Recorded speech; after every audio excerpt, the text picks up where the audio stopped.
podemos ver algunos de ellos que están saliendo en estos momentos en pantalla. 80 bighorn sheep reintroduced into our own backyard in the Franklin Mountains. These efforts, for the first time in decades, making a significant milestone in conservation efforts for the region. And tonight, we take you high into the Franklin Mountains, where a bold new chapter in conservation is unfolding. And now the real work begins. Thank you for choosing KTSM 9 News at 10. I'm Andy Morgan.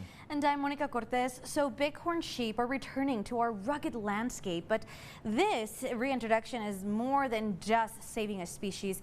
It's about building a legacy for the Sun City. KTSM 9 News reporter Oriana Botaro, she brings us this special report.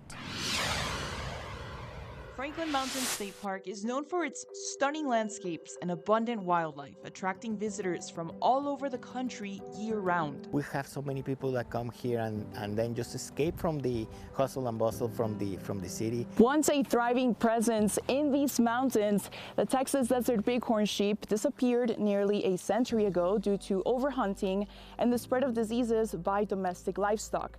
Well, now after decades of conservation efforts, these majestic creatures are returning home thanks to a partnership between Texas Parks and Wildlife and other organizations. So this will be the second state park within Texas that we will do this, and we'll have desert bighorns on there. Efforts to protect the bighorn sheep began as early as 1903 with a ban on hunting, but over the years, domestic livestock and poaching continued to threaten the species.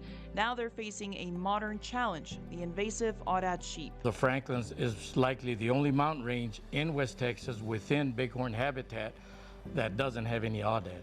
So that alone is very, very important to us. Aoudad may look beautiful from a distance, but they pose a serious risk to native wildlife. Introduced as exotic game animals, aoudad have multiplied rapidly and carry bacteria that threatens the bighorn sheep. The main risk to the bighorn sheep is the disease, but also the aoudad numbers in the Trans-Pecos area have just exploded over the last several years. This massive restoration project is backed by millions of dollars in partnerships with organizations like the Texas Bighorn Society and the Wild Sheep Foundation. Their goal, to rebuild a thriving population. We plan to translocate about 80 sheep, capture those, test them for MOV, do a disease assessment, and then put a radio collar on them, and then those will be transferred to Franklin Mountain State Park and released. The bigger the group, the higher the chances for survival. So we expect pretty high survival here.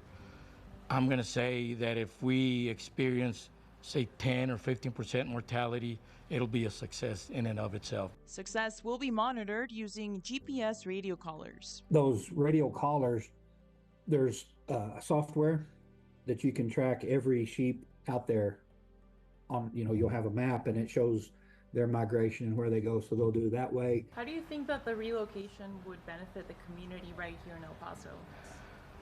That's an awesome question. In fact, I get goosebumps when you ask that, because I think that once the public and the people of El Paso see the sheep up there, that's going to be a huge benefit to the park, but more importantly, to the people of El Paso. And Oriana joins us now live in the newsroom. Oriana, I know one major concern that conservationists have is the lack of wildlife crossings in El Paso, particularly near the Franklin Mountain State Park and up on Trans Mountain, which I imagine could pose significant risk to both bighorns and drivers. So how are they trying to alleviate this? That's right, Andy. Vehicle traffic and the lack of wildlife crossings are among the biggest challenges in this restoration effort. For example, on Trans Mountain Road, cars travel at high speeds, and a collision with a bighorn could result in a fatal accident for both the driver and the animal. I did reach out to TxDOT for a statement on this matter, and they said TxDOT has 2 wildlife crossings under Trans Mountain Drive and several permanent deer crossing signs along the roadway. Portable message boards displaying "Watch for Wildlife" were displayed this Monday. On Monday this week, and our permanent message boards will start displaying this message on Wednesday, end quote. It's something to definitely keep an eye on as these animals now make their way into the Franklins. Andy, Monica, back to you. Such a cool look, and we certainly look forward to updates from you, Oriana, on the Bighorn. Thank you for that report.